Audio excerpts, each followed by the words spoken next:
and Jai Swaminarayan to all.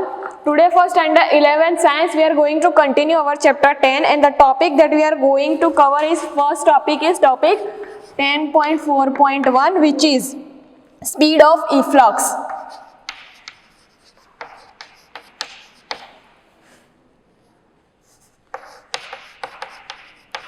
Which is Torricelli's law.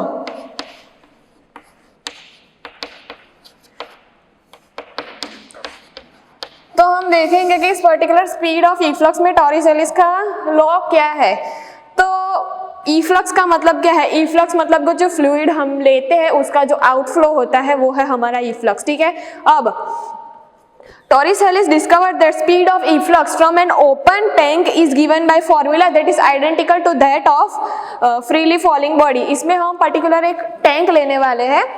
Suppose this is our tank और यहाँ पे इसका एक ओपन एंड है जहां से पानी बाहर की साइड फ्लो करेगा।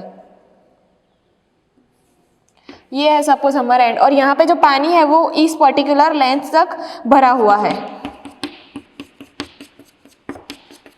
यहाँ पे पानी भरा है, ठीक है। अब इस पर्टिकुलर प्लेस पे हमारा पानी यहाँ से बाहर जाने वाला है तो यहाँ जो बाहर से प्रेशर लगेगा वो होगा एटमॉस्फेरिक प्रेशर PA और यहाँ की जो वेलोसिटी होगी उसे हम डिनोट करेंगे वेलोसिटी V1 और इस पर्टिकुलर एरिया को हम कहेंगे एरिया A1, ठीक है।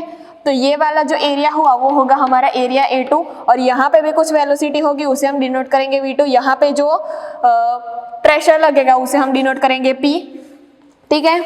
अब ये जो यहाँ से यहाँ तक की जो हाइट है उसे हम कहेंगे हमारा Y2। तो Y1 कौन सा होगा? Y1 होगा इस पर्टिकुलर जगह से यहाँ नीचे तक की हाइट होगी वो होगी हमारी Y1 और यहाँ से जो ऊपर की हाइट होगी वो होगी हमारी हाइट H। तो बेसिकली Y2 क्या होगा? Y2 में से अगर हम Y1 निकाल दे तो हमें H मिलेगा। तो यहाँ से हम लिख सकते हैं कि Y2 minus Y1 will be equals to H। अब इस पर्टिकुलर जो फिनोमिना है उस पे हम बर्नौलीज प्रिंसिपल ऐड करेंगे लगाएंगे, लेकिन उससे पहले हम कंटिन्यूटी इक्वेशन लगाएंगे जो है A2 into V2 is equals to A1 into V1। तो यहाँ से अगर हम V2 को सब्जेक्ट बनाए तो V2 की वैल्यू हमें क्या मिलेगी? V2 will be equals to A1 V1 divided by A2। तो यहाँ पे हमें V2 की इक्वेशन मिल गई। अब हम इसमें बर्नौलीज प्रिंसिपल इसलिए लगाएंगे क्योंकि हमें V1 की वैल्यू फाइंड करनी है। तो बर्नौलीज का प्रिंसिपल क्या था? P plus 1/2 into V1 square plus rho GH और वो क्या था? कांस्टेंट था। Not V1 square, it's V here. This is हमारा rho V square plus rho GH is equals to हमारा कांस्टेंट। तो इस पर्टिकुलर इक्वेशन को जब इस एक्सपेरिमेंट पे लगाएंगे तो हमें क्या वैल्यू मिलेगी? हमें जो वैल्यू मिलेगी वो कुछ इस तरह की होगी कि हमारे पास प्रेशर तो एक एटमॉस्फेरिक प्रेशर और एक हमारा जो ऊपर से जो इस टैंक के अंदर का जो वाटर पे प्रेशर लग रहा है इस खाली जगह पे से वो वाला। तो इसे कुछ ऐसे लिख सकते हैं कि पहले हम लिखेंगे हमारा atmospheric pressure plus 1/2 into rho into V1 square plus रो G इंटू H के बदले हम यहाँ पे ये वाली हाइट Y1 लिखेंगे and that will be equals to दूसरा प्रेशर है ये P। तो P plus 1/2 into rho into V2 square plus rho into G into Y2। अब यहाँ पे हम सब्जेक्ट बनाएंगे इस पर्टिकुलर चीज को क्योंकि हमें V1 की वैल्यू फाइंड करे। तो इस पर्टिकुलर चीज को जब हम सब्जेक्ट बनाएंगे तो ये जो सारी ये और ये जो दो है वो राइट हैंड साइड चली जाएगी। तो हमें क्या मिलेगा? 1/2 into rho into V1 square will be equals to ये प्लस है राइट हैंड साइड जाके माइनस हो जाएगी तो मतलब P minus PA plus 1/2 into rho into V2 square ये प्लस है तो ये भी माइनस हो जाएगी। अभी ये रो और G यहाँ पे कॉमन है तो इन दोनों को कॉमन लिख लेंगे और Y2 माइनस Y1। अभी यहाँ पे Y2 माइनस Y1 क्या है? H है। तो इस पर्टिकुलर इक्वेशन में हम H को सब्स्टिट्यूट करेंगे। H को सब्स्टिट्यूट करने के बाद हमें वैल्यू कुछ इस तरह की मिलेगी 1/2 into rho into V1 square will be equal to P minus P A plus 1/2 into rho into V2 square minus P rho G और हमारा H। तो इतने तक हमें मिला। अब ये जो रो और 1/2 है उसे लेफ्ट राइट हैंड साइड ले जाएंगे तो हमें क्या मिलेगा, V1 square will be equal to, rho जो है वो डिवीजन में चला जाएगा और रो डिवीजन में चला जाएगा तो यहाँ पे भी रो है, ये भी रो है, तो रो कट हो जाएगा। तो हमें कुछ इक्वेशन जो मिलेगी वो कुछ इस तरह की होगी, V1 square will be equals to 2GH plus twice of, ये 2 है यहाँ पे मल्टीप्लीकेशन में जाएगा तो 2 into P minus P A divided by rho, क्योंकि एक रो, ये रो इस साइड ले जाएंगे तो एक कट हो जाएगा लेकिन दूसरा रहेगा तो ये यहाँ पे मिलेगा। अभी V1 में स्क्वायर हटा दो तो ये पूरा अंडर रूट में चला जाएगा। तो ये हमें पर्टिकुलर V1 की वैल्यू मिली और इस पर्टिकुलर इक्वेशन को हम कहेंगे टॉरिसेलिस लॉ। सो ये है हमारा topic speed of efflux Torricelli's law. Now we will move to our next topic. तो इस नेक्स्ट टॉपिक में हम एक और लॉ देखने वाले हैं, इसी पर्टिकुलर बर्नौलीज इक्वेशन को यूज करके डिराइव करेंगे।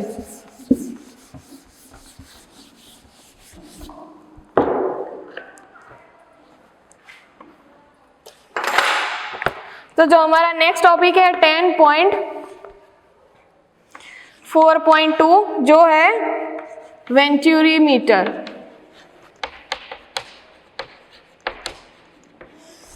तो इसमें पहले हम एक फिगर देख लेंगे। इस तरीके की हमारे पास एक वेसल या ट्यूब जो भी कहेंगे वो है। अब यहाँ पे हमने कुछ पाइप्स का फॉर्मेट लिया हुआ है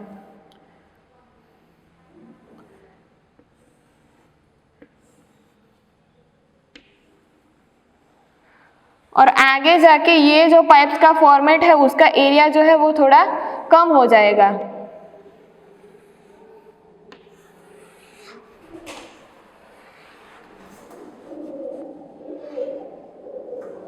अब यहाँ से जो वाटर फ्लो कर रहा है तो वाटर कुछ अमाउंट में इस पर्टिकुलर यहाँ पे इस हाइट तक और यहाँ पे इस हाइट तक वाटर होगा, ठीक है। यहाँ से यहाँ तक हमारा वाटर है और बाकी जो जगह रही वहां पे सपोज है हमारा एक और लिक्विड मर्क्यूरी। अब ये पर्टिकुलर जो एरिया है इसे हम A डिनोट करेंगे और ये जो एरिया यहाँ पे जो कम हो रहा है उसे हम स्मॉल a डिनोट करेंगे। तो यहाँ पे जो वेलोसिटी होगी वो होगी V1 और यहाँ पे जो वेलोसिटी होगी वो होगी V2, ओके। और यहाँ से जो यहाँ तक की हमारी हाइट है वो है Y1 और यहाँ से यहाँ तक की जो हाइट है वो है Y2। यहाँ पानी थोड़ा और नीचे तक कर देते हैं, यहाँ तक सपोज है हमारा पानी। तो यहाँ से जो यहाँ तक की पर्टिकुलर हाइट है, ये हाइट इसे हम h डिनोट करेंगे। मतलब इसमें से जब ये माइनस करेंगे तो हमें कुछ इतना पार्ट मिलेगा। Y1 हमारा यहाँ से है, ठीक है, और ये है Y2। अब इस पूरे में से इतना पार्ट माइनस करेंगे तो हमारे पास इतना रह जाएगा, वो होगी हमारी हाइट h। मतलब यहाँ पे भी Y2 minus Y1 will be equals to h, okay. अब आगे क्या है कि यहाँ पे पहले हम कंटिन्यूटी इक्वेशन लगाएंगे जो है a into V1 will be equals to small a into V2। अब V2 को सब्जेक्ट बनाएंगे तो हमें वैल्यू क्या मिलेगी, V2 will be equals to a into V1 divided by a। So ये तो हुई V2 की इक्वेशन। अब V1 फाइंड करने के लिए हमें फिर से बर्नौलीज प्रिंसिपल अप्लाई करना पड़ेगा। बर्नौलीज प्रिंसिपल क्या था, 1/2 into rho into V square plus rho into G into H is equals to constant. तो अब इस पर्टिकुलर फॉर्म में जब हम बर्नौलीज प्रिंसिपल अप्लाई करेंगे तो हमें क्या मिलेगा, हमारे पास दो प्रेशर होगी, एक यहाँ का प्रेशर P1 और एक यहाँ का प्रेशर P2। तो हम कुछ इस तरह से लिखेंगे कि P1 plus 1/2 into rho into G into V1 square plus rho into G into Y1 लेंगे will be equals to P2 plus rho into G into V2 square plus rho into G into Y2। अब इस particular चीज को subject बनाएंगे तो P1 right hand side चला जाएगा, तो हमें मिलेगा 1/2 into rho into G into V1 square equals to P2 minus P1 plus rho into G into V2 square plus rho common हो जाएगा तो rho into G into y2 minus y1 क्या था, हमारा h था, तो हम डायरेक्टली h लिख देंगे। ठीक है, तो इतना पर्टिकुलर हमें मिला।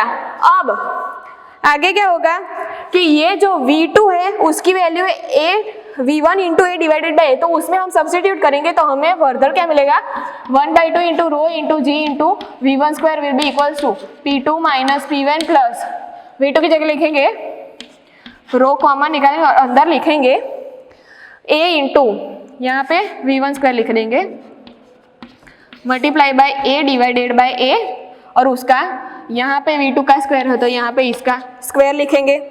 तो इतना हमें मिला। अब हमारे पास ये है तो इसे भी ऐड कर लेंगे रो इंटू जी इंटू एच।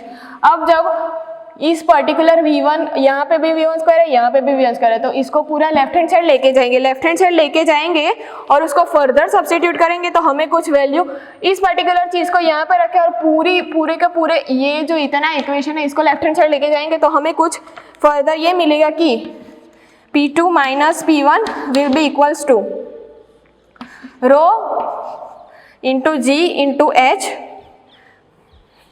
और इसको यहाँ पे ये है m डिनोट करेंगे और ये जो m है वो है हमारा ये पर्टिकुलर इक्वेशन। तो इसको फर्दर ऐसे लिखेंगे कि 1/2 इंटू रो इंटू V1 का स्क्वायर, इसके मल्टीप्लीकेशन में a डिवाइडेड बाई a उसका होल स्क्वायर माइनस 1, क्योंकि यहाँ पे V1 हमने कॉमन निकाल लिया है। ठीक है, तो कुछ इस तरीके का हमें मिलेगा। अब ये जो है जब फर्दर ये तो अब जब V1 को सब्जेक्ट करेंगे तो ये पर्टिकुलर जो चीज़ है वो राइट साइड में डिवीजन में चली जाएगी और ये भी ऐसा ही कुछ होगा। तो ये जब पूरा इक्वेशन आगे सॉल्व करेंगे और V1 का स्क्वायर निकाल के डायरेक्ट V1 की वैल्यू फाइंड करेंगे तो V1 की वैल्यू हमें ये जो पूरा जो होगा वो अंडर रूट में चला जाएगा, और जब अंडर रूट में चला जाएगा तो V1 will be equals to 2 multiplication में चला जाएगा तो 2 पूरा यहाँ पे लिख देंगे, तो 2 इसके मल्टीप्लीकेशन में होगा तो 2 into rho m into ji H divided by यहाँ पे जो रो है वो मल्टीप्लीकेशन में डिवीजन में चला जाएगा, डिवीजन में फर्दर हमारे पास ये पर्टिकुलर चीज है, ये पर्टिकुलर चीज डिवीजन में चले जाएंगे तो इसे डिवीजन में जब चली जाएगी और डायरेक्ट मल्टीप्लीकेशन में लिखना होगा तो ऊपर माइनस 1/2 हम लिख सकते हैं, तो उसे इस तरीके से लिखेंगे कि into a divided by a उसका स्क्वायर -1/2 मतलब इसका इनवर्स। तो ये जो पर्टिकुलर इक्वेशन हमें मिला है उसे हम कहेंगे वेंचुरी मीटर का equation. With the principle behind this meter has many application. The carburetor of automobile that a venturi channel through which air flows with a high speed. The pressure is then lowered at narrow neck and the petrol gasoline is sucked up in the chamber to provide correct mixture of air and fuel which is necessary for combustion। मतलब ये जो example अभी मैंने दिया है वो एक real life की एप्लीकेशन है वेंचुरी मीटर की। ये हमें एक एक्सपेरिमेंट लिया था और अभी जो मैंने एयर और फ्यूल का जो आपको बताया वो है वेंचुरी मीटर की real life application. So here we have completed our topic 10.4.2 Venturi meter. That is it for today. Further topics we will cover it in next video. Thank you.